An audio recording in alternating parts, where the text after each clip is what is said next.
A bit on the introduction since previously, yeah, I just read the title. So the presentation today is about we plan to do customer behavior analysis on how people, how what kind of factors affect the intention of consumer to use home care application, especially for veterinarians, in which it kind of a new in Indonesia. We don't have home care services that is being used through the apps in Indonesia. So we try to do the consumer behavior analysis first before we launch the application.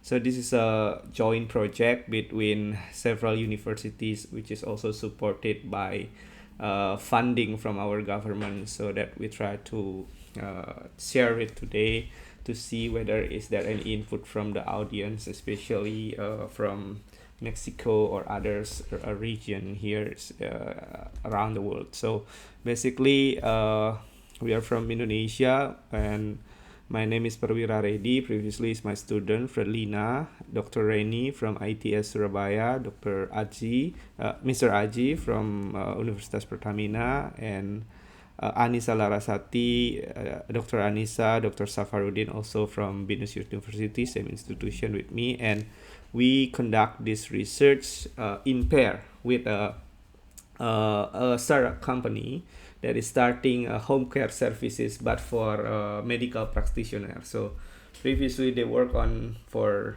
human services, yeah, doctor patient for human. Now we try to see if the same pattern also will work for veterinarian, for animal pet and something like that.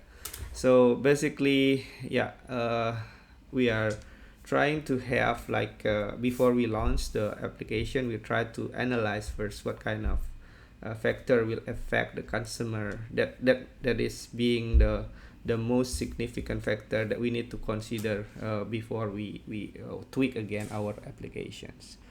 So it is the background is because, well, during this pandemic as well, many people start to work from home.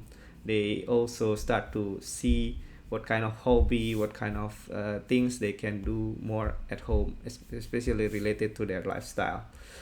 We see several people start like gardening, also care for more to have like pet or animal at home so they can work, and then also have like a companion to, which is, yeah, some research report that has pet in your home also help you to relieve a little bit of stress and anxiety. So this is the data that we cite from the previous research that it is showing even before the pandemic, the growing number of people's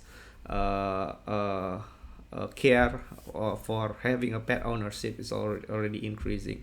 Moreover, this service not only be useful for people that want to have pet, but also since veterinarian also consider for can provide service for livestock, so it is also beneficial for them that during this pandemic perhaps it is more difficult to yeah, mostly the vaccination and stuff will be home care services. Yeah, we try to have those kind of aggregator for the a platform that provide an aggregator for those supply from the veterinarians, and then the demand based on the pet owner, and then the livestock or animal owners. Okay.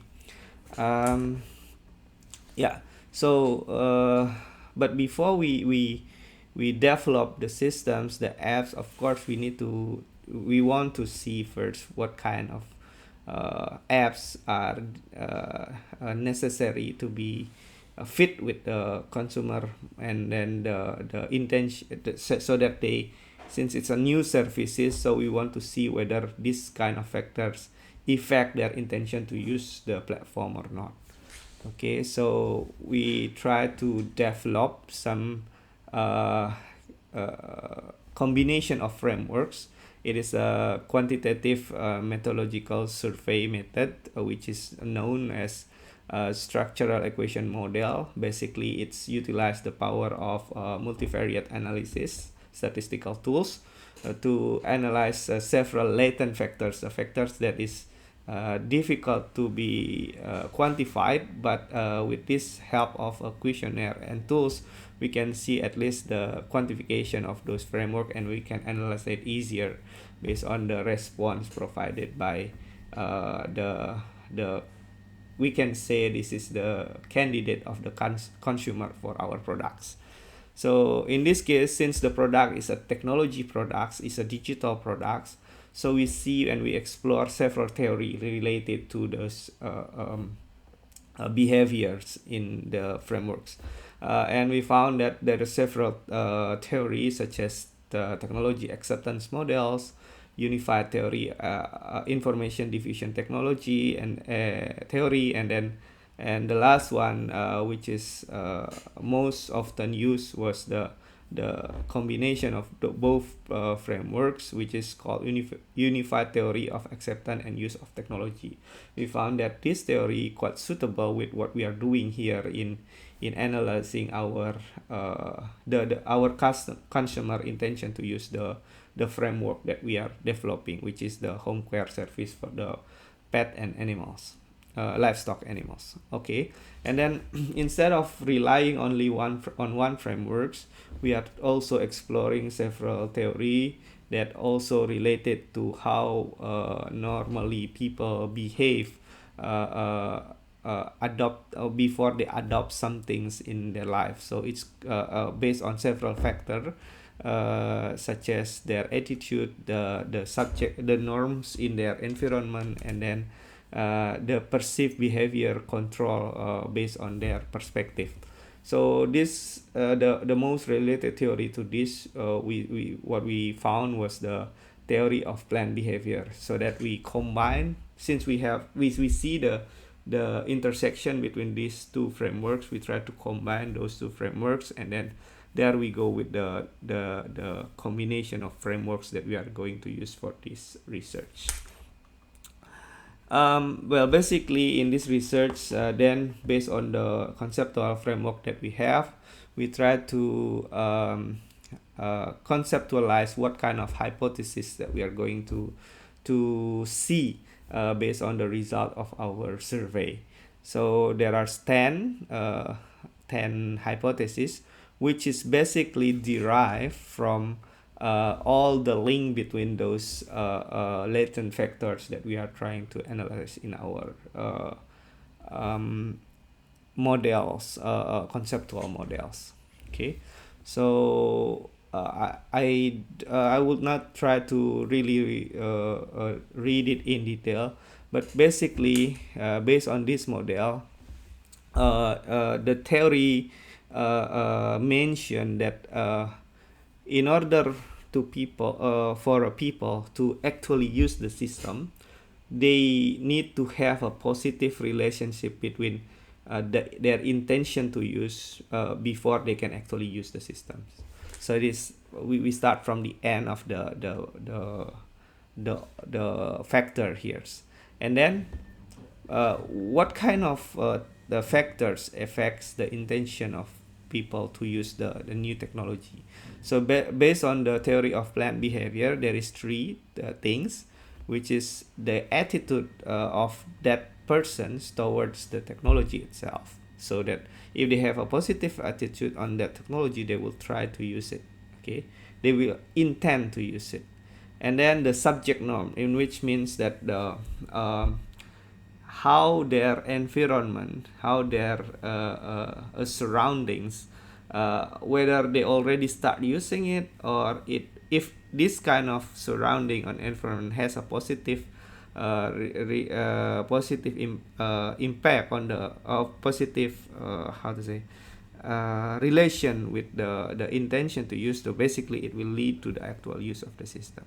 And then the last one is the how the perception of behavior on the control of the technology that they are they are going to use, and those are and several of those factors was also analyze in more details, such as in order to a person to have intention to use, they should have the application should have good performance expectancy, effort expectancy, social influence, and so on mentioned here. So for short, basically we derive those hypotheses and then the frameworks of the respondents that we are going to observe, and then we derive the questionnaires here. And then, however, since this is an ongoing research, we would like to open for several discussions. So we are not yet conducting the survey. So what we have right now is like frameworks that are ready to use for surveying the consumer behavior on these issues. And then we already combining those two methodologies, and then we are ready to launch the questionnaire in like 1 or 2 weeks from now.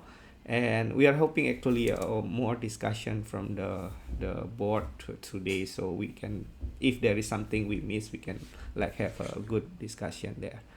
Okay, I think that's all from our presentation. Thank you very much. I would like to give the session go back to Dr. Alexander. Thank you very much.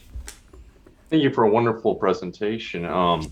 With that, I'd like to open the floor up for any questions. Feel free to chat anything in the chat, or unmute yourself and you can ask any questions directly.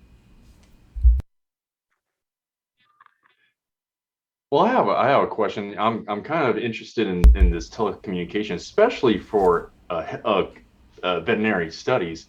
I've noticed that there's no money in veterinary studies. There's no money at all. But we've noticed that shift has changed in the past, I would say maybe decade, maybe 10 years or 5 years, that pharmaceutical companies are now pushing a lot of money towards veterinary research just for non-invasive diseases. Have you noticed that yourself? Is that kind of what would cause this research? One of them is that one, since we have experience in Indonesia, like how do we call that one, when our food resilience being disrupted a little bit due to the flu affected the chicken. What is it called? A chicken flu, and then the flu affected the pig, like swine flu. Those kind of things also affected and motivate this type of research as well. So I think thank you very much for noticing that, Dr. Alexander. We will try to emphasize that one more in our introduction on the papers. Thank you very much. Do you mind exiting your share screen? Okay, sure. Thank you very much, everyone. I will stop screen now. For our next presenter, we have factors influencing the diffusion of telehealth